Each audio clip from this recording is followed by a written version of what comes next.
आपण पाहत आहात लोकसमीक्षा न्यूज नेटवर्क आणि या आहेत आजच्या सुपरफास्ट न्यूज। या बातमीपत्राचे प्रायोजक आहेत नंदिनी कलेक्शन, फक्त महिलांचे परिपूर्ण दालन, माऊली निवास, कल्याण मंडपमच्या बाजूस, यशोधन नगर, परभणी। नमस्कार, मी प्रभू दिपके लोकसमीक्षा न्यूज नेटवर्क मध्ये आपलं स्वागत करतो। आपण पाहत आहात परभणीचं एकमेव बातमीपत्र Loksamiksha superfast. Red Apple exclusive MIDC परिसर परभणी। हवामान विभागानं वर्तवलेल्या अंदाजानुसार आज परभणी शहरासह परिसरामध्ये दुपारी 3:45च्या सुमाराला मेघगर्जनेसह जोरदार पावसानं हजेरी लावली। तर पूर्णा तालुक्यातल्या ताडकळस, धानोरा काळे, लिमला, माखणी परिसरात जवळपास तासभर जोराचा पाऊस पडलाय। संध्याकाळी उशिरापर्यंत काही भागामध्ये पावसाचा जोर कायमच होता। दरम्यान या 2 दिवसांमध्ये जोरदार पाऊस झालेला आहे। परभणी जिल्ह्यात 3 ऑक्टोबर रोजी नवरात्र उत्सवाची सुरुवात होत असून 12 ऑक्टोबर रोजी दसऱ्याच्या दिवशी व त्याच्या दुसऱ्या दिवशी 13 ऑक्टोबर रोजी दुर्गा देवीचे विसर्जन होणार आहे। या सण उत्सवाच्या निमित्त जिल्ह्यात मोठ्या प्रमाणात मिरवणुकांचं आयोजन केलं जातं। तसंच आगामी विधानसभा, महापालिका, नगरपालिका निवडणुकीच्या अनुषंगानं राजकीय पक्ष, संघटना प्रसिद्धी मिळवण्याकरिता तसंच वर्चस्व मिळवण्याकरिता या सण उत्सवामध्ये प्रयत्नशील असतात। यावेळी कायदा व सुव्यवस्थेचा प्रश्न निर्माण होऊ नये याकरिता परभणी जिल्ह्यामध्ये या कालावधीमध्ये शांतता व सुव्यवस्था राखण्यासाठी पोलीस अधीक्षक रवींद्रसिंह परदेशी यांनी कलम 36 मुंबई पोलीस कायद्यान्वये कलम 33 अन्वये केलेल्या कोणत्याही नियमाचे किंवा आदेशाचे उल्लंघन होणार नाही अशा रीतीनं 3 ते 13 ऑक्टोबर या कालावधीत परभणी जिल्ह्यातील सर्व पोलीस ठाण्याच्या स्वाधीन अंमलदार किंवा वरिष्ठ अधिकाऱ्यांना मुंबई पोलीस कायद्यान्वये आपापल्या हद्दीत आदेश देण्याचे अधिकार प्रदान केलेले आहेत। क्रीडा व युवक सेवा संचालनालय पुणे अंतर्गत जिल्हा क्रीडा परिषद व जिल्हा क्रीडा अधिकारी कार्यालय परभणी आणि जिल्हा टेबल टेनिस असोसिएशन परभणी यांच्या संयुक्त विद्यमानं राज्यस्तरीय शालेय टेबल टेनिस क्रीडा स्पर्धेचं उद्घाटन आज जिल्हा क्रीडा संकुलातील बॅडमिंटन हॉल इथं मान्यवरांच्या हस्ते संपन्न झालं। यावेळी खासदार संजय जाधव, जिल्हाधिकारी रघुनाथ गावडे, मनपा आयुक्त धैर्यशील जाधव, जिल्हा क्रीडा अधिकारी कविता नावंदे, संजय कडू, गणेश माळवे, मधुकर लोणार, ज्ञानेश्वर पंडित, चेतन मुक्तावार आदींची उपस्थिती होती। मुंबई पुणे एक्सप्रेस वे होणार वेगवान। मुंबई पुण्यासाठी होणार आता नवीन द्रुतगती मार्ग, त्यामुळं प्रवाशांचा सुखकर आणि वेगवान प्रवास होणार। वाहतूक कोंडीच्या समस्येवर यामुळं होणार उपाय। ट्रॅफिक जामपासून नागरिकांची होणार सुटका। महायुती सरकारचा गतिमान कारभार। मुंबई पुणे एक्सप्रेस वे लगत दुसरा द्रुतगती मार्ग उभारण्याचा निर्णय महायुती सरकारनं घेतलाय। अंतिम मंजुरीसाठी केंद्रीय रस्ते परिवहन मंत्रालयाकडे हा निर्णय पाठवला गेला आहे। मुंबईहून पुण्याला जलद पोहोचण्यासाठी यशवंतराव चव्हाण द्रुतगती मार्ग आहे। खालापूरहून तो पुढे खंडाळा मार्गे पुणे शहराच्या बाह्य सीमारेषेवर येतो। मात्र आता लवकरच या महामार्गाच्या जवळ दुसरा द्रुतगती महामार्ग उभारला जाणार आहे। यामुळे वाहतूक कोंडीची समस्या सुटणार आहे।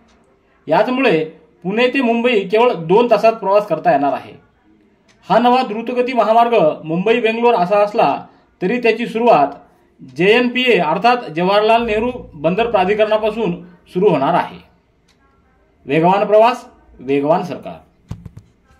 राज्यातील कोतवालांनी चतुर्थ श्रेणी दर्जा व इतर प्रलंबित मागण्यांच्या पूर्ततेसाठी आक्रमक भूमिका घेतली असून राज्यभरात जिल्हास्तरीय आंदोलन करण्यात येत आहे। राज्यभर काम बंद आंदोलन सुरू करण्यात आलेलं असून 26 सप्टेंबर पासून मुंबई येथील आझाद मैदानावर बेमुदत धरणे आंदोलन सुरू करण्यात येणार आहे। महसूल प्रशासनातील कोतवाल हे महत्त्वाचे घटक असून महसूल गोळा करणं तसंच निवडणूक प्रक्रियेत व स्थानिक पातळीवरील कामं पार पाडण्यासाठी त्यांची महत्त्वाची भूमिका असते। अशा विविध जबाबदाऱ्या पार पडणाऱ्या कोतवालांना अद्यापर्यंत चतुर्थ श्रेणीचा दर्जा मिळालेला नाही, त्यामुळे त्यांना इतर शासकीय कर्मचाऱ्यांप्रमाणे वेतन सुविधा देखील मिळत नाहीत। कोतवाल संघटनेच्या माहितीनुसार या मागण्यांवर कोणतीही प्रभावी कारवाई झालेली नाही। शासनाचं लक्ष वेधण्यासाठी हा निर्णय घेण्यात आलेला आहे। महापालिका प्रशासनानं आज आयोजित केलेल्या जिल्हास्तरीय शालेय सायकलिंग स्पर्धेत स्पर्धकांनी मोठा उत्स्फूर्त असा प्रतिसाद दर्शविला आहे। महापालिका प्रशासनानं आज आयोजित केलेल्या जिल्हास्तरीय शालेय सायकलिंग स्पर्धेमध्ये स्पर्धकांनी मोठ्या संख्येनं प्रतिसाद दिला आहे। छत्रपती शिवाजी महाराज पुतळा परिसरात महापालिका आयुक्त धैर्यशील जाधव यांच्या मार्गदर्शनाखाली 14, 17 आणि 19 वर्ष वयोगटातील मुले व मुली यांच्या स्पर्धा घेण्यात आल्या। या स्पर्धांचं उद्घाटन ज्ञानेश्वर खटिंग व प्राध्यापक राम कराळे यांनी हिरवा झेंडा दाखवून केलं. छत्रपती शिवाजी महाराज पुतळा ते डॉक्टर बाबासाहेब आंबेडकर पुतळा ते स्टेशन रोड ते नारायण चाळ ते प्रशासकीय इमारत ते वसमत रस्ता ते महापालिका मुख्य कार्यालय असा या स्पर्धेचा मार्ग होता. प्रादेशिक हवामान केंद्र मुंबई येथून प्राप्त झालेल्या अंदाजानुसार पुढील 4 दिवस आकाश अंशतः ढगाळ ते ढगाळ राहून मध्यम ते जोरदार पावसाची शक्यता हवामान विभागाने वर्तवली आहे. परभणीच्या कृषी विद्यापीठाच्या हवामानशास्त्र विभागाने दिलेल्या माहितीनुसार 25 सप्टेंबर रोजी छत्रपती संभाजीनगर, जालना, परभणी व हिंगोली जिल्ह्यामध्ये वादळी वारा, मेघगर्जना, विजांचा कडकडाट आणि वाऱ्याचा वेग अधिक राहून तुरळक ठिकाणी मुसळधार, तर नांदेड, लातूर, बीड व धाराशिव जिल्ह्यात वादळी वारा, मेघगर्जना, विजांचा कडकडाट व वाऱ्याचा वेग राहून तुरळक ठिकाणी हलक्या ते मध्यम स्वरूपाच्या पावसाची शक्यता आहे. तर 26 सप्टेंबर रोजी जालना व छत्रपती संभाजीनगर जिल्ह्यात वादळी वारा, मेघगर्जना, विजांचा कडकडाट व वाऱ्याचा वेग अधिक राहून तुरळक ठिकाणी हलक्या ते मध्यम स्वरूपाच्या पावसाची शक्यता आहे. मराठवाड्यामध्ये 27 सप्टेंबर रोजी हलक्या ते मध्यम तर 28 सप्टेंबर रोजी हलक्या स्वरूपाच्या पावसाची शक्यता वर्तवण्यात आलेली आहे. गुडघे दुखत आहेत? आता काळजी नको. आयुर्वेदिक उपचाराने गुडघ्यावर उपचार करा आणि जगा आनंदी आयुष्य. बालाजी आयुर्वेदिक निसर्गोपचार केंद्र, तलाठी कार्यालयाच्या पाठीमागे, वसमत रोड, परभणी. संपर्क डॉक्टर गोविंद कामटे. मोबाईल क्रमांक 9923300914. मराठा आरक्षण व इतर मागण्यांवर तात्काळ निर्णय घेण्यात यावा यासाठी उद्या 25 सप्टेंबर पासून प्राणांतिक उपोषणाला सुरुवात करत असल्याबाबतचे निवेदन परभणीच्या जिल्हाधिकाऱ्यांच्या मार्फत मुख्यमंत्री व उपमुख्यमंत्र्यांना देण्यात आले आहे. मराठा आरक्षण समन्वय समितीच्या वतीनं यशवंतराव चव्हाण प्रतिष्ठान मुंबई इथं मराठा आरक्षण गोलमेज परिषद संपन्न झाली. या परिषदेसाठी मराठवाड्यासह महाराष्ट्रातील अनेक संघटनांचे प्रमुख व पदाधिकारी सहभागी झाले होते. उद्या 25 सप्टेंबर रोजी छत्रपती शिवाजी महाराज पुतळा या ठिकाणी सुभाष जावळे हे उपोषणाला बसणार आहेत. राज्य मंत्रिमंडळाच्या दिनांक 23 सप्टेंबर रोजी झालेल्या कॅबिनेट बैठकीमध्ये ग्रामसेवक व ग्रामविकास अधिकारी यांचं एकत्रीकरण करून ग्रामपंचायत अधिकारी पदास मान्यता दिल्याची घोषणा ग्रामविकास मंत्री गिरीश महाजन यांनी केली आहे. राज्य ग्रामसेवक युनियन DNE 136 जिल्हा शाखेच्या पदाधिकाऱ्यांनी या निर्णयाचं स्वागत केलं. यामुळे राज्यातील 22,000 ग्रामसेवक बांधवांना याचा फायदा होणार आहे. गेल्या कित्येक वर्षाची वेतन त्रुटीची मागणी पूर्ण झाली आहे. तर राज्य ग्रामसेवक युनियन जिल्हा शाखेच्या पदाधिकाऱ्यांनी जिल्हा परिषद कार्यालयासमोरील मैदानावर व सर्व पंचायत समिती कार्यालयासमोर फटाके फोडून आणि पेढे वाटून आनंदोत्सव साजरा केला आहे.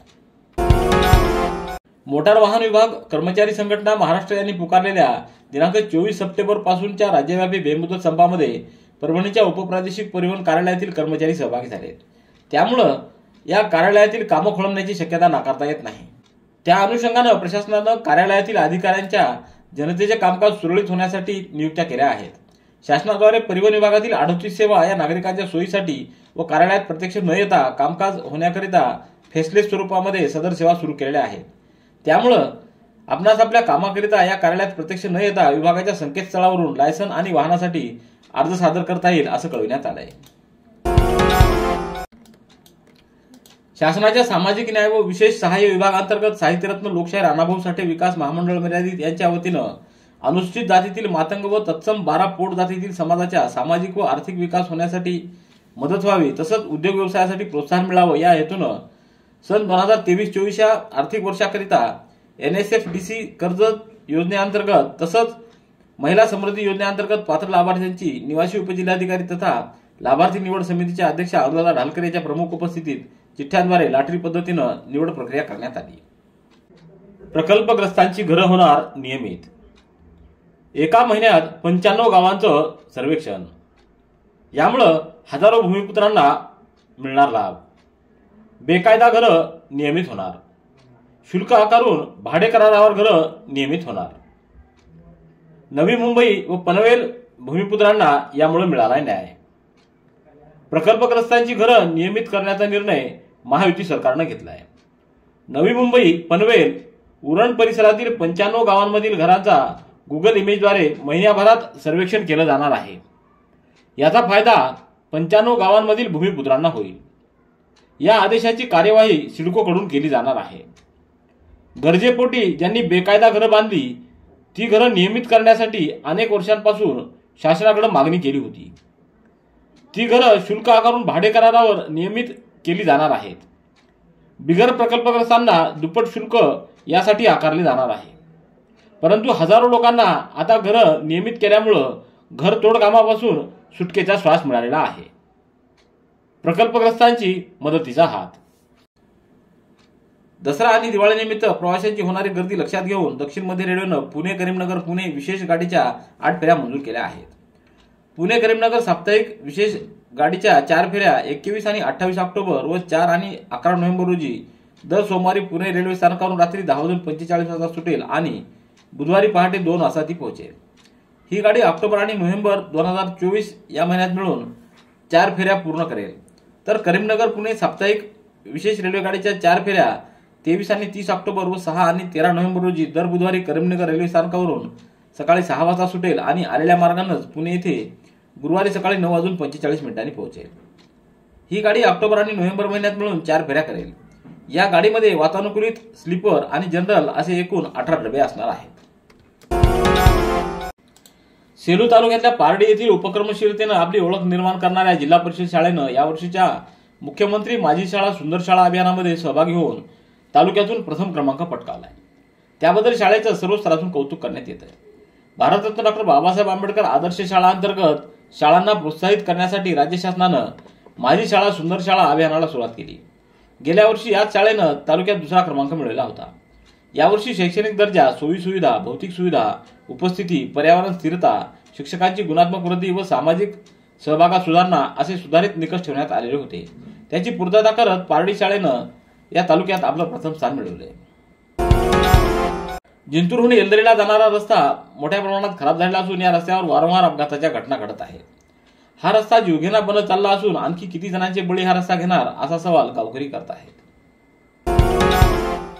परभणीच्या शारदा महाविद्यालयामध्ये राष्ट्रीय सेवा योजनेच्या वतीनं राष्ट्रीय सेवा योजना दिवस उत्साह साजरा करण्यात आला। यावेळी अध्यक्ष म्हणून प्राचार्य डॉक्टर वैशाली देशपांडे तर प्रमुख अतिथी म्हणून प्राध्यापक ज्ञानेश्वर चव्हाण व आंतरराष्ट्रीय पातळीवर स्वामी रामानंद तीर्थ मराठवाडा विद्यापीठाला ज्यानं पारितोषिक प्राप्त करून दिलं ते संकेत गाडेकर यांची उपस्थिती होती।